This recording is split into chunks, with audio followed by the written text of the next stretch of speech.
Welcome to SEC Primetime. I'm Max Starks. I'm the offensive lineman, but of course, no good offensive lineman is complete without a great quarterback.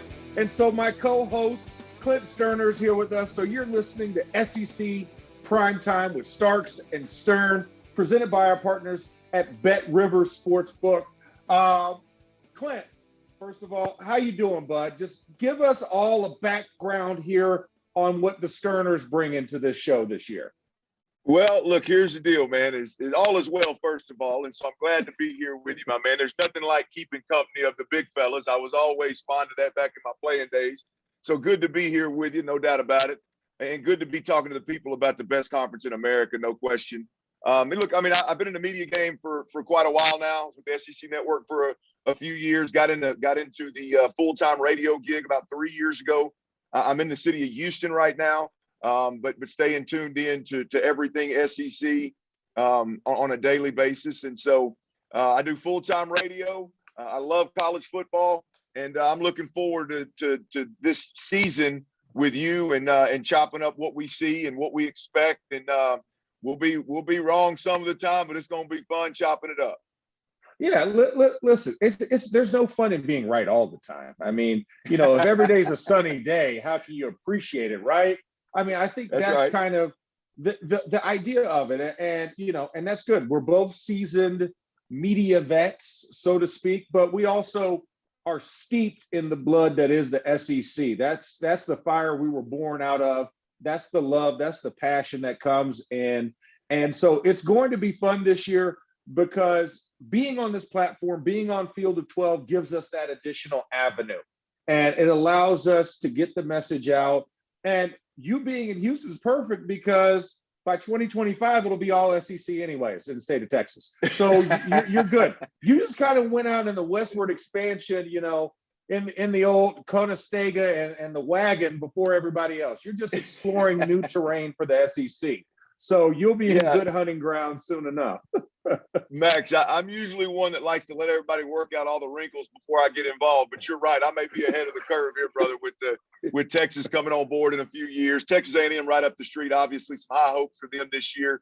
So, you know, yeah, it's a good spot to be in right now with the SEC on the move the way that it is. I always tell people, man, we're in the sports talk world, right, Max? And it's about doing your due diligence and giving an expert opinion. I don't always have to be right. I don't always have to be first, but you better bet that I did my homework before we bring something to the table. So I'm excited about it, man. It's a good year after this COVID-19. I know we're still in the middle of it, but after COVID-19, a lot of change, man. College football has changed in a major way, and I'm excited to be able to be on here talking it with some of the best guys in the game. Well, let's start right there. I think that's a perfect segue for us.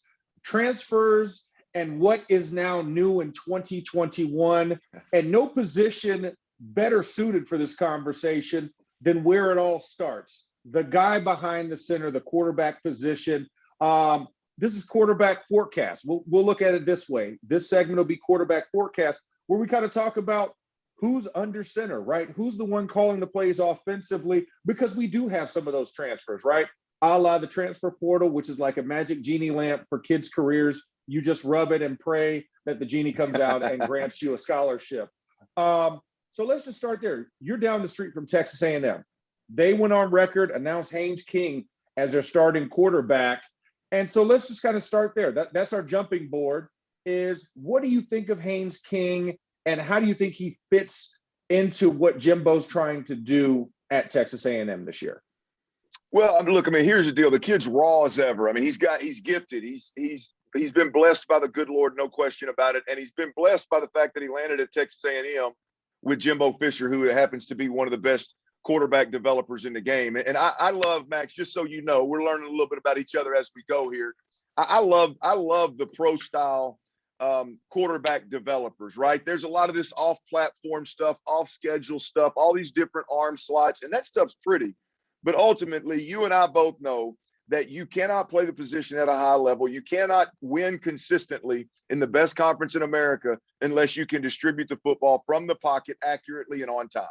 And I think I think the combination of the raw skill of Haynes King associated with the fact that he's with one of the best quarterback developers in Jimbo Fisher. And again, I want to emphasize that quarterback developer being more of a pro style, distribute from the pocket type of quarterback developer, I think is a match made in heaven.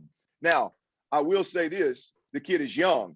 I was young at one point trying to play in this conference when it wasn't necessarily as strong as it is right now. This is a tough conference to survive in when you're a rookie or you're a young quarterback, second year player in college, no experience. It is a tough animal to go a full slate of SEC games, and he's doing it, Big Max. And you know this, they're having to replace 4 offensive linemen at Texas A&M. So you got a rookie quarterback, lack of experience. I know he's a second-year guy, but lack of experience, and you're having to replace 4 offensive linemen. I don't care how good you are on defense. I don't care how good you are at the skill positions, Max. You know better than anybody. That's scary in this particular conference and in the western side of the SEC in particular. Yeah, no, I completely agree. And I think that's probably why Haynes King was that choice, because he's athletic. So he might have to get on the high horse a couple of times and run around to make some things happen. I look at this and, I think we're looking at different contenders in the West. So we'll keep it going because we're going to come back to Texas A&M and dive more into it. Known products. Let's go with the known product in the West. Matt Corral and Bo Nix. I think when you look at them, last year, Matt Corral, of course, in Lane Kiffin's offense just kind of, went bananas like we expect most Lane Kiffin quarterbacks to do. Can he be a Heisman favorite? We need to see some games before we go there. And then Bo Nix, obviously another coordinator, another year. So much promise as a freshman. And now it's come to the point where will we ever see Bo Nix hit that level that we've heard about, being coaching kid royalty, coming from a football family and background. So what do we have in those two guys? Because I think those are probably the next 2 in the tier when we're looking at the West as far as who can contend with Alabama. Well, when you talk about Matt Corral, I don't know if we're going to talk Heisman at all, because I don't think they can win enough ball games for him to be in that consideration. I mean, he lost, 5 games last year when they scored 35 plus points. I mean, I don't think he can put a product on the field good enough at Ole Miss to win enough football games, quite frankly, to be in the Heisman conversation. It'll be sexy early, and he'll put up some great numbers. The highlight reels for you and I to study and watch is going to be a lot of fun. But I don't know if it's going to amount to wins, and I don't know if it's going to amount to the accolades as at the level of Heisman Trophy winner. I think he's a really good quarterback. Obviously, he's there's some really great film out there, and there's some really poor film. He threw 6 interceptions against my alma mater, Arkansas, and that kind of play just has to be completely eliminated, or it will eliminate you from any kind of Heisman conversation whatsoever. So I like Matt Corral. He's the new age quarterback, off schedule, off platform, highlight reel type of quarterback. I just don't know how it translates to W's at Ole Miss. And then when you talk about Bo Nix, to me, Bo Nix is a guy that his ceiling's just not high enough. I mean, his ceiling's not high enough. It wasn't high enough in Gus Malzahn's offense, which was obviously like their quarterback to run the football and produce with his legs. It was good enough to be the starter. I don't know if it was good enough to be a game changer and allow them to compete in the SEC West. And in Mike Bobo's offense now with a new offensive coordinator in Auburn, I don't know if his arm, Max, is going to be enough to really move the needle in a sense of winning games in the SEC West, the games that matter. I think he's a very admirable blue collar type of quarterback that everybody's going to love, and he's probably going to hang on to that starting position. But I don't know if he's a good enough player. I don't know if he has a high enough ceiling to make them a true factor in the SEC West when you've got A&M moving on up. I think LSU is going to be better than people think, and then Alabama's sitting at the top. I just don't think Bo Nix is a talent that's going to get Auburn there. Yeah, no, I mean, it's going to be a tough uphill battle. I mean, and no matter what the IQ is, right? 3 coordinators in 3 years, is tough Yeah. for a college kid. It's difficult enough in the NFL, but for a college kid to find some consistency, it's just, I think it's an uphill battle. Brian Harsin, I like him as a coach. He's a great interviewer. Yeah. You know, he has a great background, but I don't know if this is the team and the roster ready for him to make a big jump in his first year at Auburn. But I think you said it. I think we're looking at now the bounce back with LSU. Max Johnson comes out. He is named your starter. The kid looked great in his limited time last year. And the kid threw for over 300 yards, I think, in 3 straight games or something like that. So, I mean, he has a lot of potential. LSU, we know they're never short on 2 things, speed and skill players. So when you pair that with Max Johnson, what's your outlook and your forecast for him? Because I think LSU's poised to have a good year this year. Yeah, look, I think LSU is too. I think they, with the new coordinators and with losing some key players, really on both sides of the ball. You know, look, I think they're probably going to be overlooked a little bit, but I love the Johnson kid. I mean, you talk about, you know, hell, you played in the swamp. I went down there and tried to play in the swamp, and I got sacked 10 plus times and left with a concussion thanks to Javon Curse. But you don't just stumble in. I don't give a damn what year it is. You don't just stumble into the swamp and have a career day and beat Florida.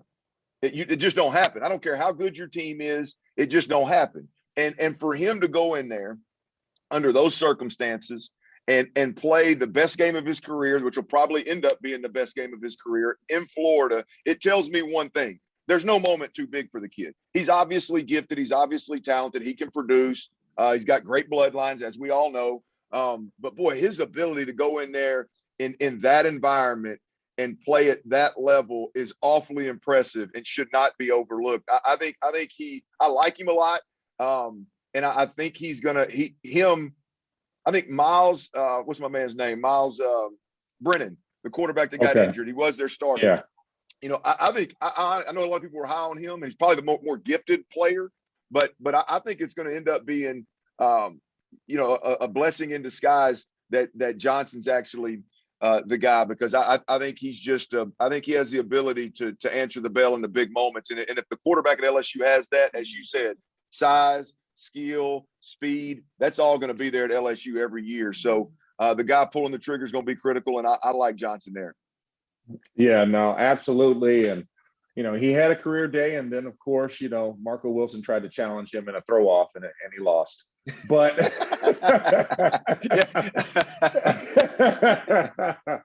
football goes further than shoe, as we learned. Yeah, the shoe game rematches this year, right? Yeah, exactly. You know, rounding out the rest of the West, we'll hit Will Rogers real quick, just because, I mean, he has eye-popping numbers, right? I mean, but Mississippi State can't win a game to save their life.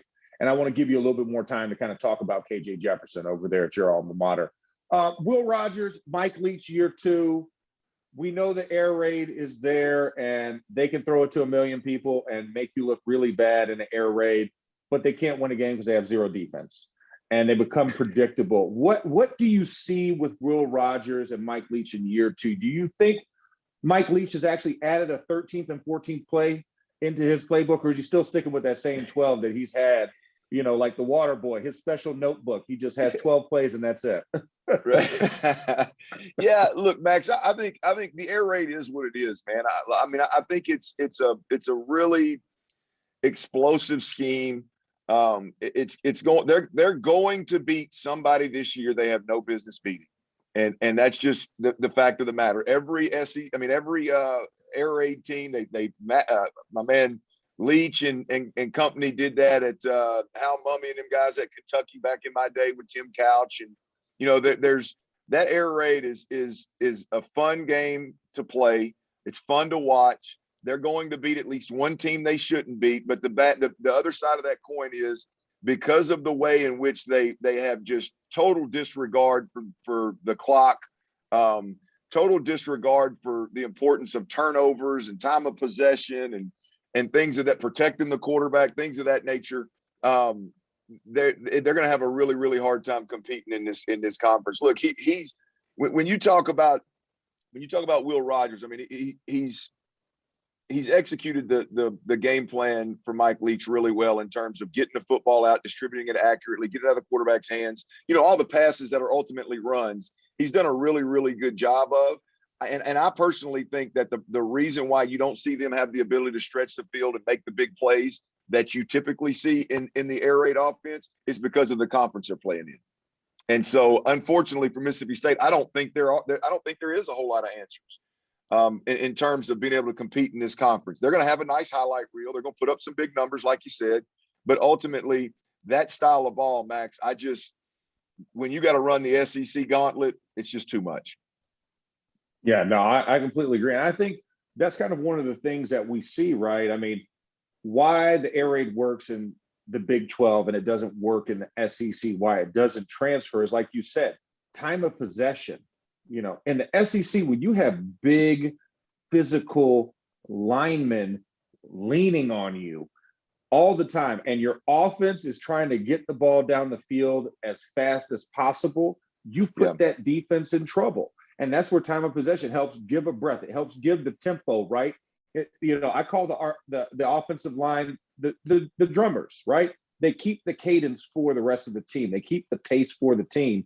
And you just constantly put them out there time after time after time. Yeah, we're scoring 45 points, but our defense, because they're dead, because we've gone through 4 deep on the defense, we are giving up 55. And I think that's kind of one of the things that you would think Mike Leach would finally get over. But yeah, the SEC is a different, you can't translate air raid into SEC. You can't translate it into Big Ten football because it's just, the defenses are just that good, and the opposing offensive lines. Well, think about the position that you played, Max. I mean, the air raid, and everybody does it different, but the air raid, they believe in spreading out, like big wide splits and spreading out, literally spreading the defense out from inside out all the way to the sideline, right? We're going to spread it. We're going to use the whole field from sideline to sideline. And so the offensive lineman splits are bigger. And so think about it. I mean, there's nobody better to talk about that than you. It don't matter how talented you are. If in this league against Alabama, LSU, Auburn, Florida, Georgia, I mean, I'm going to give you more. Instead of Max Starks having to block an All-American in a phone booth, I'm going to spread it out and ask you to block him in a shipping container, right? I mean, obviously you're giving some of the best defensive linemen in college football. You're giving them 7-8 yards to work on an offensive lineman instead of 4. And I mean, that right there in itself doesn't make any sense. Mississippi State's offensive line, and by the way, and then line up and snap the ball 80 times against those guys and see if you can have any success. I just don't see how it translates to consistently being competitive in this conference. I just don't see how, and unless Alabama or LSU or Georgia or Florida, unless they decide to try it one day, because they don't have to play themselves, I don't see how it translates to competing in this conference. Yeah, no. I mean, and that's one of the main turnoffs that got me in high school when I was being recruited by some of the Big 12 teams. Texas Tech, I mean, infamously, right? They're synonymous with air raid. Over the last probably 15 years, you look at it, you're just like, oh my God. I mean, when you see those 6-foot splits, you're just like, no, thank you. No. No. Richard Seymour, Marcus Stroud, John Henderson, Albert Haynesworth. You're not giving them those type of holes because there's nothing you could do at that point except lay down on the train tracks. Let's dive into KJ Jefferson. Let's talk about this Arkansas squad. You got to see them big surprises last year, right? When Sam Pittman comes in and they really start shocking people, especially that first half against Georgia to start the season. They don't do any favors to you guys, right? You guys still have one of the toughest schedules in all of college football. Just KJ, just talk about, coming into this year, expectations for him and how you see that working in year 2 under Sam Pittman. It's funny because Max, being a Florida Gator, it's very similar to what you guys are going to go through at the quarterback position. I mean, when you look at KJ Jefferson and his skill set, I liken it to, and be careful here, I'm not saying he's a starter in the NFL, but I liken it to a Dak Prescott, a guy that can spin it around the park fine, a big-bodied quarterback that in the quarterback +1 run game is going to need to be between the tackles, downhill, more be more effective in your short yardage type of stuff and your goal line type of stuff. He's not going to be your Kyler Murray twitch and get outside. Not that kind. It's going to be between the tackles. So I say from a skill set and from a scheme approach, I think he's a quarterback that has to be used similarly to how Dan Mullen used Dak Prescott at Mississippi State. And so it's that skill set. It's that unique skill set. And last year he was backing up a guy in Felipe Franks, who Felipe Franks is a guy that I looked at. Him and Kellen Mond are the two guys that I looked at when I was evaluating quarterbacks in the SEC. And I said, those two guys right there will have a chance to play on Sundays because they are pro style, pro ready with their big power stroke over the top, pocket passing, NFL ready type of quarterbacks, at least by their God-given abilities. That's who KJ Jefferson was backing up. Very, very different skill set to the court from quarterback to quarterback, just like you guys in Florida. Emory Jones to what's my man from last year? Kyle Trask. Kyle Trask. Very different skill sets. So when Emory Jones did get in the game, or last year at Arkansas when KJ Jefferson did get in the game, I mean, he's executing a game plan that was built for a pro-style quarterback, right? Now, I think Kendall Briles at Arkansas has had an entire season, off season, to build an offense around KJ Jefferson and his unique skill set. So I think you're going to see a different Arkansas offense. You're going to see a better product. The biggest knock on KJ Jefferson was he's completing sub 50% of his passes, which you and I both know that ain't going to work at any level. And so that's got to get better. But I think as Kendall Briles plans around KJ's unique skill set, you're going to get easy throw in the oceans. You're going to get a whole different look because you're going to have to protect versus a quarterback run game. And so I think it's because he can make all the throws, Max. He can make all the throws. And he's young and inexperienced and will definitely get better. But I think the biggest part of what KJ Jefferson brings to the table is literally Kendall Briles game planning around him and putting him in position to use his strengths consistently instead of him running Felipe Franks' offense. So there's a lot of, we can break KJ Jefferson down 6 ways to Sunday. But ultimately, I think he's just going to be a better fit in what Kendall Briles does, and he'll be fun to watch.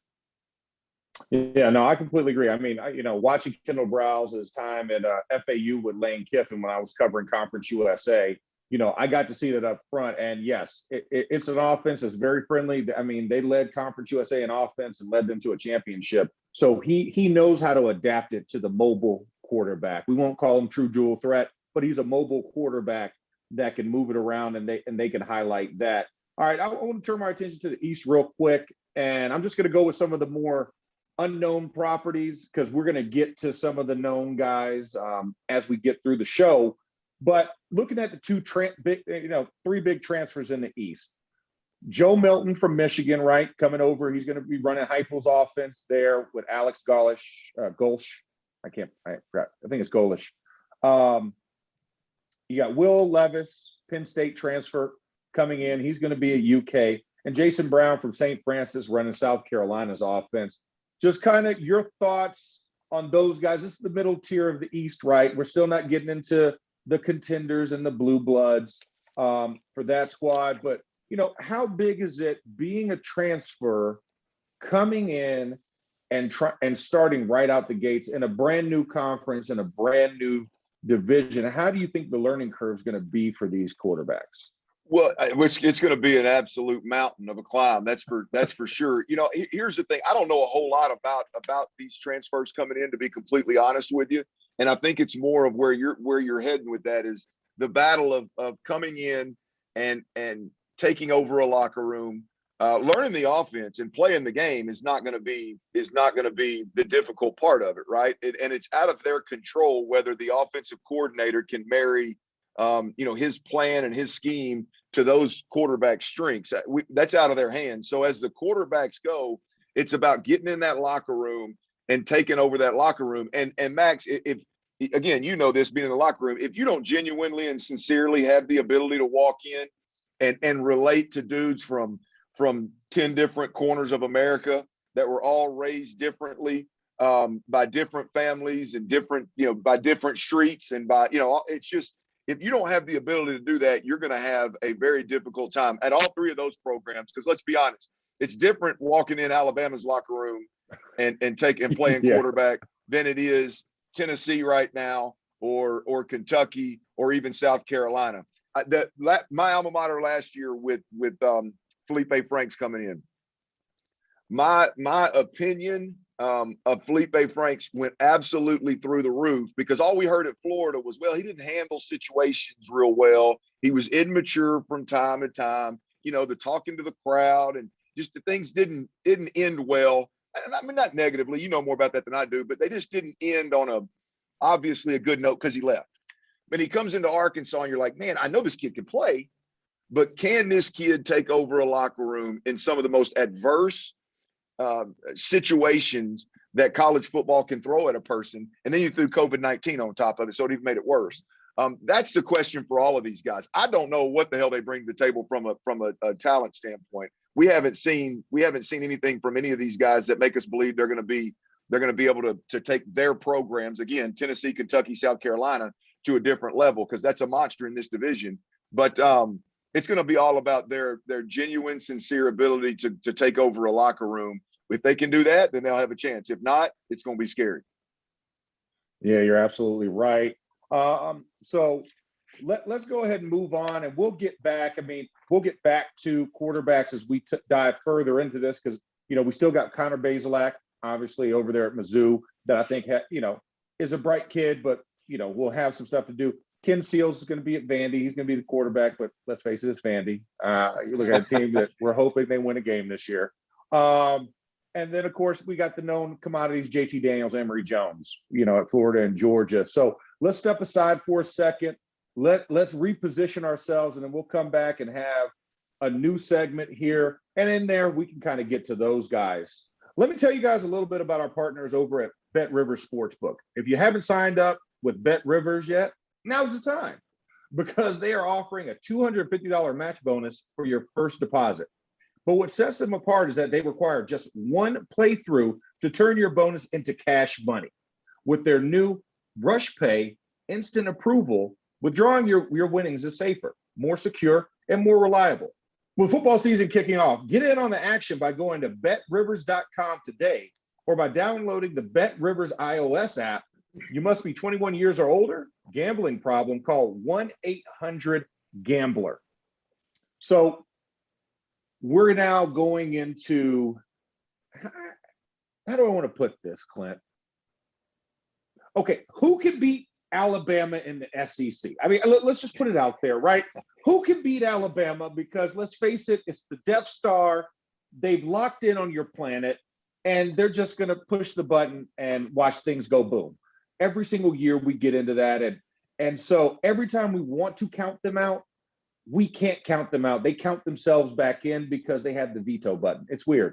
It's like they're growing players in some genetic laboratory on Alabama's campus that we don't know about in the basement. So let's just kind of go through this. SEC projected wins of the year and kind of where we're at with this, because I think the biggest thing is that there's a big skew. And so we're going to go through these, and we can kind of go back and forth about where we see these win totals being for regular season. This is not including, totality, but, Bama's a clear-cut winner, right? 11.5 games is what their ceiling is, because I guess they're just expecting them to possibly have a hiccup at some season with Bryce Young at quarterback. Texas A&M, this is a surprise, in the West, only projected to have 9.5 wins this year. Thought, is that about right? Are you thinking maybe they should be more in the 10 range? What are your thoughts about it? Look, I would take the over on that bet. If you look at their schedule, I would take the over on that bet. But I think A&M is probably being a little overhyped right now. I mean, they had a really good season last year. There's no doubt about that. But as we talked about earlier, man, you lose a 4-year starter, you lose 4 offensive linemen. Man, that is an absolute game changer, and you replace it with a young quarterback with no experience. I think that's going to be a hurdle. And I think this, Max, I think the days of being really good on defense, I think A&M is going to be really good on defense, like nationally, not just in our conference, but nationally. The days of just being really good on defense and being able to ride your defense to what we're talking about, an SEC title or even a even a championship, I think them days are over. And I think Nick Saban acknowledged that about 5 or 6 years ago when he went full out spread from bully ball to spread and started spinning it all over the park. I think that's when the game really changed to where everybody woke up and said, hey, man, you got to be really good on defense, but you better be able to score some points or you're going to have a problem 2 or 3 games throughout a season. And so I think that's where A&M is right now. I think I would go 10 wins. But I've seen some people talking about 12-0 and winning the West. And of course, in my neck of the woods, there's a lot of Aggie fans and they're excited about it. I don't know that I'm ready to get on that train, brother. Four offensive linemen, new quarterback. That's a lot of pressure on that defense to win ball games, particularly early in the season. I don't know about that. Well, and you're in the West. So just think about Alabama goes undefeated in the West. LSU on a fluke year, right? The Joe Burrow year was phenomenal. They go undefeated, but they also had to go into Alabama and take that victory from them, right? And they had some help. It's such a monumental task for any team in the West. So I think we take it a little bit for granted because Nick Saban does it more often than not. But Nick Saban also has those Ole Miss losses, right? Hugh Freeze days where he couldn't beat Hugh Freeze for 2 years. So that doesn't happen. Yes, Gus Malzahn had a couple of wins in the Iron Bowl, right? But they're too few and far between where a team bests Alabama. And for Texas A&M, I mean, just looking at their schedule, yes, you have some fluff ones early on, but I don't know if Colorado is going to be an easy one for them to go into Boulder and try and win that one. Yeah. You still have Alabama on the roster. You still have LSU. You have to go to Death Valley at the end of the year. And let's face it, LSU, last game of the season, my Gators didn't fare so well. So will they mentally be in it by that point to do it? So I think 10's fair. I like the over, like you said, slightly, but I think it is a lot to ask, and especially with a young new quarterback in that system.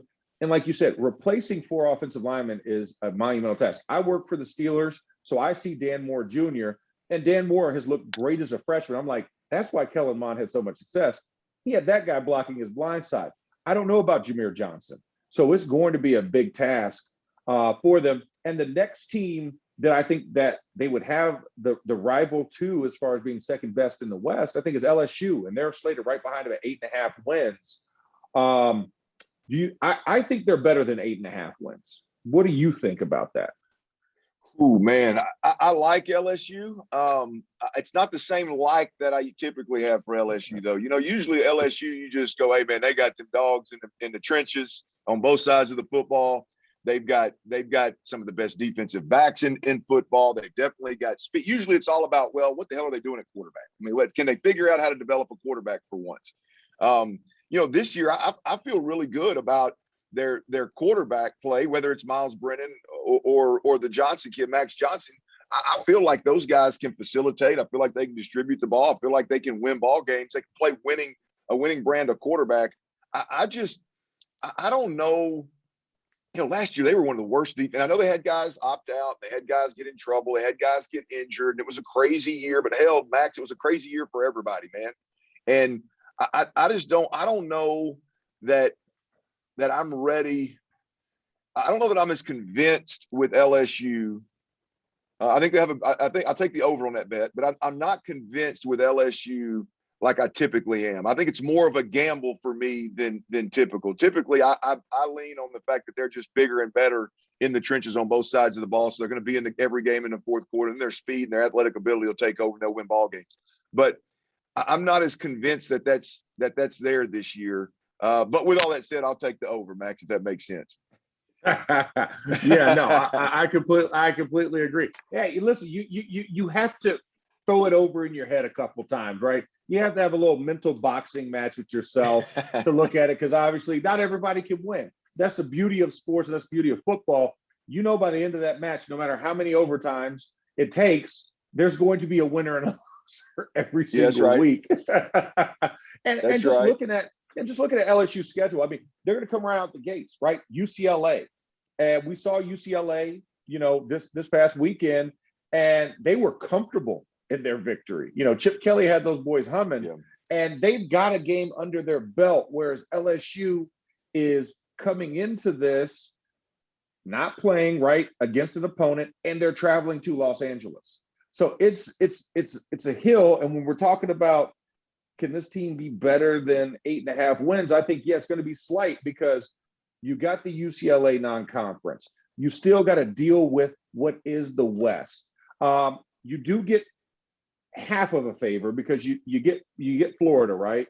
You have Florida from your crossover from the East, and you got Kentucky. So Florida's going to be a tough challenge for you, but you're seeing that mid-season, so we'll kind of know who everybody is. And Kentucky, let's just face it, Kentucky's Kentucky. And that's where I wonder where it is, because you're going to Alabama as well this year.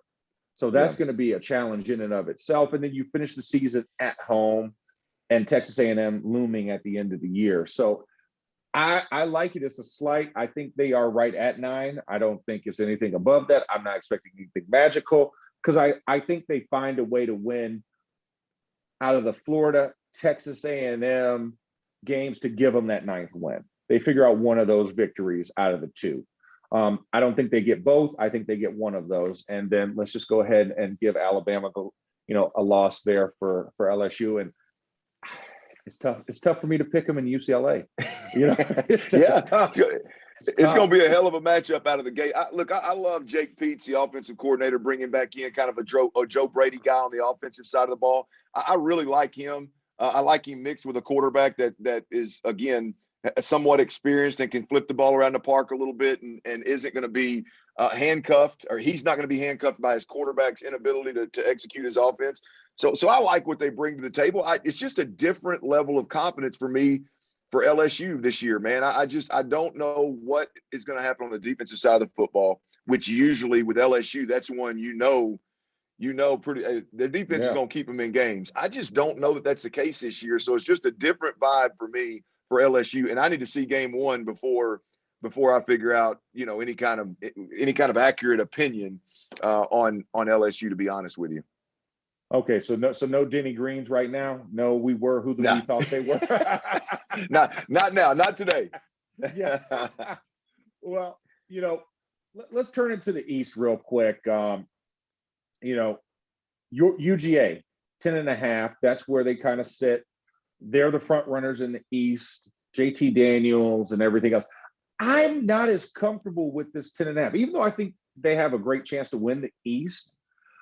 I'm not sold on their skill positions, because you lose George Pickens for the year, right? The rest of your receivers are all injured as of right now.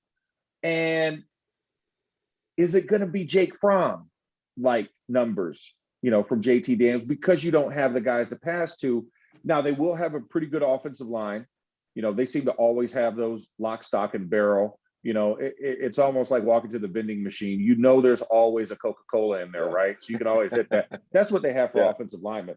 But, I don't know how strong I feel about it. And we're getting Clemson right out the gates in Charlotte, right? I mean, that's a big primetime game.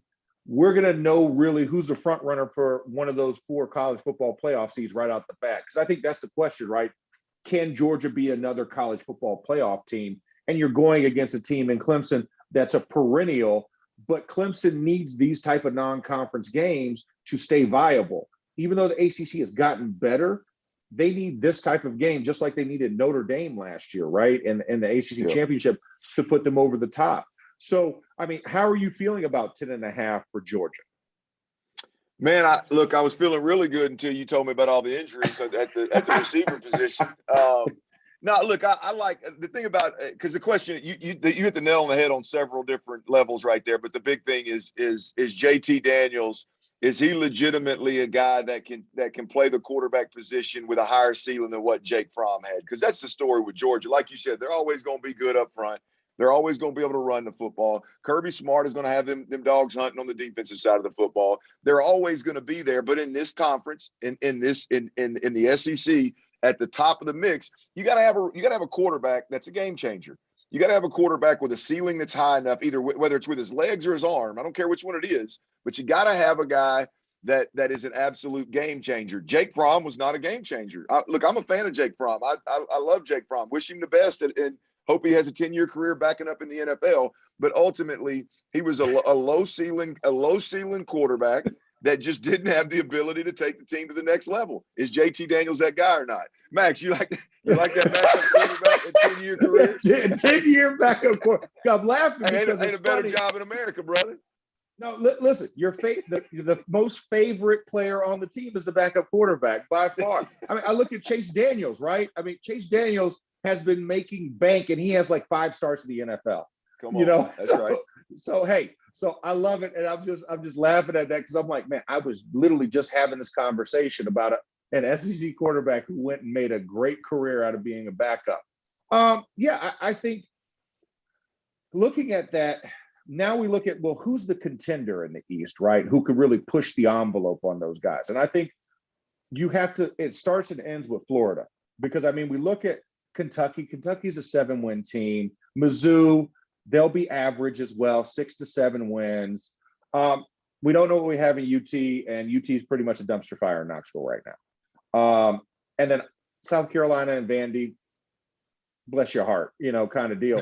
But, when I look at Florida, my question, it's not even as much Emory Jones, it's Todd Grantham's defense.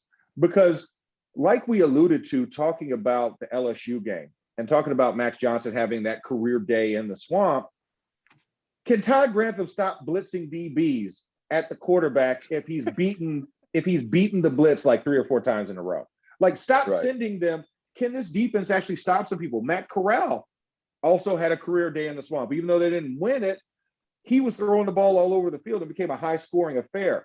Texas A&M allowed Kellen Mond to look good.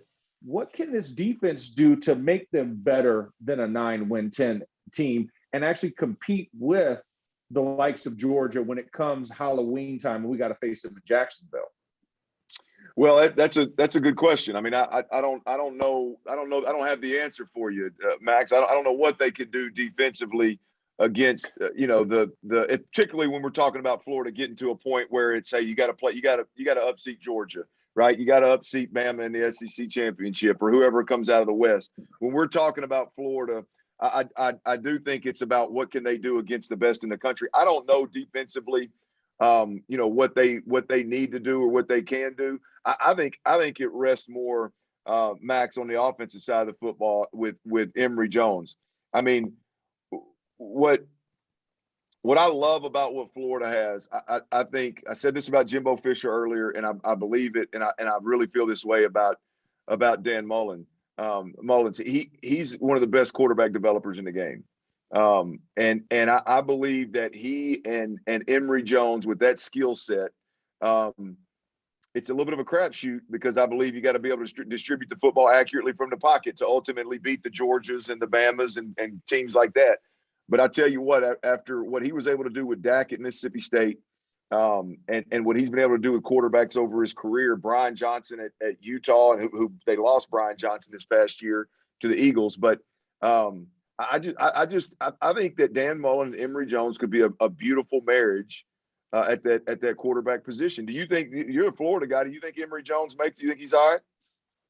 I think with what Dan Mullen can do as far as crafting that offense around the guys, because you look at the flip he made for Felipe Franks and Kyle Trask in that Kentucky game alone, being able to really change the approaches, right? Because Felipe was a more physical, mobile back, quarterback in the backfield.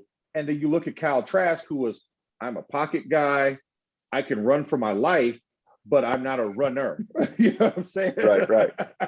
Yeah. And so I think, given an off season, given the experience that he's had with Emory being in there and knowing what you can do change of pace wise now, crafting this to fit him, I think they can be viable. And I think they have some good skill guys that he can offset with.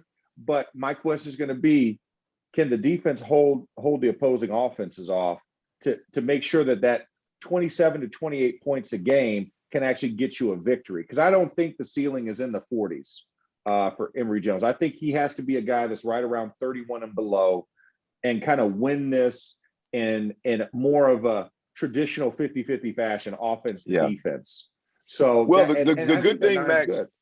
the good thing, Max, is that talking about you going with your defensive, approach there is that Emory Jones, being the quarterback for this football team, should be a lot more friendly to the defensive side of the football than what Kyle Trask was. Because as beautiful as that was with all those weapons spinning the ball around the park, boy, I mean, when the dam broke, it was a problem offensively, and the defense is just in a bad spot, right? Emory Jones and Dan Mullen should be able to put a product out there. The one thing that again, I don't know what we want. The bad thing about Emory Jones and that style of quarterback is we don't know until he's live, like until they put the ball down and go, hey, he's live, go try to tackle him. We don't know how good he's going to be, right? You can't, we can't go watch a spring practice or a spring game and go, boy, this guy's really lighting it up, because they're not having to take him to the ground. Right. So we're not going to really know who Emory Jones is until it's live action. And I just think that there's a really good chance that the style of ball that they play on the offensive side of the football, that they're forced to play on the offensive side of the football, could actually help the defense and be a more defensive friendly unit in terms of Todd Grantham and the Gator defense this year. Yeah, no, I mean, Mike Tyson said it best. Everybody has a great game plan. They get punched in the mouth. So let's see. We'll get into the weekend preview in a minute, but I just want to let you guys know about the Field of 12 Media, a brand new podcast and digital media network covering college football by the people that know it best. Brought to you by Shoot Your Shot Productions, the folks behind Field of 68. The Field of 12 gives you insight into the game we all love by the people that have lived it. Trevor Knight and Bryce Petty covering the Big 12. Joshua Perry and Christian Hackenberg are covering the Big 10. Yogi Roth and Ted Robinson own the Pac-12. We have Harry Douglas and Cody Sensabaugh on the ACC. And of course, we'll be here every week to be your go-to source on the SEC. Check the links below to find the rest of our shows, the Field of 12, where college football happens. Well, I want to move on here because this has been awesome. This is our preview episode, everyone. So we're giving you a lot of the nuts and bolts, but I want to move on before we end the show and kind of dive into some of the lines. I mean, let's go ahead and do that. So we're going to move on to that. And I think when we look at this, these are lines that are referenced on Bet River Sportsbook. So you can go check out these opening lines over there. But just kind of looking at, I think, the three big games this week, the big non-conference games that we have. We got a bunch of other games, but these are the ones that are going to matter. These are the ones that are on TV. And it gets none bigger than Miami coming to Alabama. And let's face it, Alabama is a 19-point favorite in this game. The line's at 61.5 points. I think that's a low line for points scored. Because I think Bama's going to hang a bunch on, and then I think De'Aaron King is still going to have something to say about putting some points on the board. I think that's good. I mean, where do you see this Alabama-Miami? I mean, is Miami even a match for what is, the evil empire that is Alabama? No, look, I think Miami lost too much. I mean, outside of De'Aaron King and Rhett Lashley, I think those guys are going to be able to move the rock and put some points on the board and scheme some things up. And De'Aaron King is a talented enough player where they'll move the ball. But Alabama's defense is going to be an absolute monster this year. And I think ultimately Alabama is way too much for Miami. But I will say this, Max, I think the biggest question mark in college football this year is Bill O'Brien, the new offensive coordinator at Alabama. I think he's a guy that spent some time in college, but he's been here in Houston with the Texans for the last 7 years, I believe, before going to Alabama. I've watched him with Deshaun Watson. I've watched him with many quarterbacks along the way. And I really question, man, how he's going to be able to transition to college and how he's going, even as good as Bryce Young is, how is Bill O'Brien going to be able to get the best out of Bryce Young, knowing they lost the nation's leading rusher. They lost a Heisman Trophy winner. They lost a first-round quarterback. They lost just a ton of talent on that offense. How Bill O'Brien how he settles in the college game, and more importantly, how he handles the quarterbacks at Alabama, I think it's going to be different than Sarkisian and Dan Enos and Lane Kiffin. The scheme that Bill O'Brien brings to the table, I think, is a major, major question. I think for a long period of time here in Houston with Deshaun Watson, he was a square peg, round hole guy, could never figure out how to put Deshaun Watson in a position to consistently win with his strengths instead of his weaknesses. I think that's going to be a real challenge for Bill O'Brien and could cause problems at Alabama. But with that said, I think they're just too good, too powerful. And with Nick at the top, I don't see them losing to Miami out of the gate. I don't think Miami has enough. Yeah, no, I'm with you completely. I think this is a completely overmatched round for Miami. I think Miami is going to be good for the ACC, but once again, when you step into the SEC arena, it's a lot different. And like you said, but I think for Bill O'Brien right now and some of the games early this year, even when he's wrong, he's right because of the talent of Alabama. That's right. And like you said, I think you pointed out some good points because you're right there in Houston. You've seen it firsthand. Bill O'Brien, I think, out schemes himself in a lot of situations when he's dealing with some of the offensive prowess of what a mobile dual threat quarterback is. I think he spent too much time up in New England and kind of just expected this to be a pocket guy. It's like, no, this kid needs to move. This kid can move and change defenses and secondary adjustments with his feet. If I shift 4 feet to the right, guess what? That cover 2 looks completely different. Yeah, and no I question. He doesn't quite get that, and that's what you're going to have with Bryce Young. So I think it's going to be some learning pains because I don't think he has the creativity, like you said, Sarkisian, Lane Kiffin, hell, even Jim McElwain, right? I don't think he has that creativity bone in his body. I think this will ultimately led to him kind of being ousted out of Houston. The good thing is he does not have trade power, which we know is a very good asset for him not to have an ability. The other game, the other big game, which we kind of talked about earlier, Georgia and Clemson, neutral site. Clemson's only a 3.5 point favorite in this. The total set about 50.5 points. Your initial thoughts when you look at this. I mean, Tigers versus Dogs. In Charlotte. Yeah, look, I think you're gonna get two legit powerhouses out of the gate. I mean, I think anybody that's picking has these two teams in the top 5 or 6 in the country right now. It's college football playoff talks at both places, and somebody's going to lose this game, and arguably it could cost them a chance at the college football playoffs, even though it's the first week of the season. So look, you got two quarterbacks that I think are green. They're still wet behind the ears with JT Daniels, and I'm not even going to try to say the kid at Clemson's name. Uiagalelei. There you go. Appreciate you doing that. How many shows can you watch where the offensive lineman has to pronounce the quarterback's name for the old quarterback? Here you have it. Maybe it starts and stirs. You know what I mean? But yeah, I mean, I think you got two guys that are wet behind the ears with two of the best defensive coordinators in the college football game.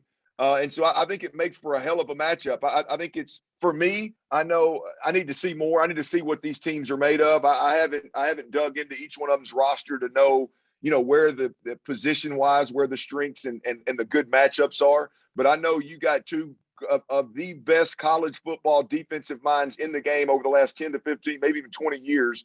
And they're both coaching against quarterbacks that I mean, what does JT Daniels have, 4 starts at Georgia last year? Yeah. So I mean, the quarterbacks are wet behind the ears. So look, I mean, I think it's an absolute toss up.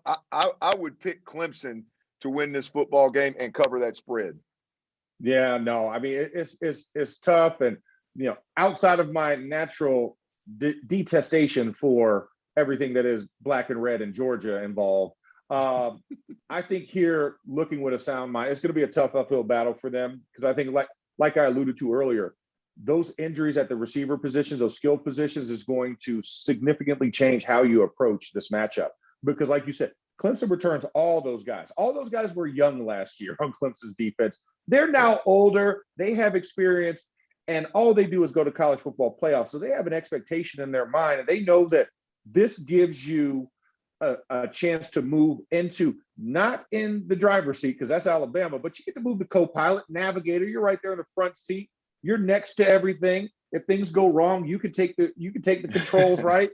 But that's what this game does. And I think Clemson and Dabo knows that. And Dabo's not going to miss an opportunity to go ahead and get that edge up so that leave no doubt. Let everybody else talk about 3 and 4. Just move me to number 2 after this victory. And then we'll just ride it on out through the ACC schedule. So I'm with you there. And going to Charlotte, it's not the normal confines for Georgia. They will travel well because it's just there in North Carolina. But Clemson, that area, that's pretty much, northern South Carolina when it comes to the Tigers and their love. Last one we talked about this earlier in the show. LSU going to LA, going to the City of Angels, going to play in the Rose Bowl against UCLA. LSU is a 4-point favorite in this game. The total, though, 67 points. That's a high number to reach. I don't think they get to that unless LSU has a Mississippi State type performance on the defensive side of the ball. But I don't know if I can full-heartedly back up LSU going into UCLA. After what I saw, it'd be a very easy 44-10 victory for them on Saturday. Yeah, look, UCLA had 44 midway through the third, man. I mean, they could have put up 60 plus by themselves. So I like UCLA in this game, especially with what LSU's going through right now. They're here in Houston right now with the Hurricanes. Prayers up for everybody over in New Orleans, Lafayette, Baton Rouge, and South Louisiana. They're going through it, man, once again. But LSU's here, so these guys have been out of pocket for a day plus now, and then they're going to be here for a couple of days, and obviously shoot out west to UCLA. On top of what we saw from UCLA versus Hawaii, I got to ride UCLA with this one right here. Getting 4 points at home, I would ride UCLA on this particular bet opening week. And again, I don't feel as strongly. I feel like they're going to have a good season, but I don't feel as strongly about what we know about LSU right now. I typically, I just feel whether it's right or wrong is irrelevant, but I feel like I really got LSU pegged now. And this year, man, I don't. So I'd go with UCLA getting 4 points at home. And I'm with you, Max, on that total. I would go under on that as well. Yeah, no, I think we're pretty much in lockstep on that one. So if you guys feel like we're right or we're wrong, call us dummies. Go bet against the spread that we said, but go to Bet River Sportsbook and do it. Or if you love what we're doing and you think that we should move to Vegas and do this show because we're now bookies, bet with us at Bet River Sportsbook as well. But, as you guys can see, this is what you can expect from Clint and myself throughout the year. So please make sure you go out, subscribe, go to wherever podcasts are available. We'll be there, Field of 12. You want to check the Twitter handle and go ahead and subscribe from there. We'll be on all your known services. But hopefully you enjoyed the show. Leave your comments and everything else with us. We'd love to hear feedback. But once we come back, we'll have results on the next show, and we'll start previewing as we get through this season the things that makes the SEC so great, because obviously the tagline's simple. It just means more here. So it just means more to Clint and I that you guys keep continuing to support us and following us. Once again, this has been SEC Primetime with Starks and Stern. I'm Max Starks. He's Clint Stoerner. Expect to hear us for the rest of this season. Take care. Talk to you soon.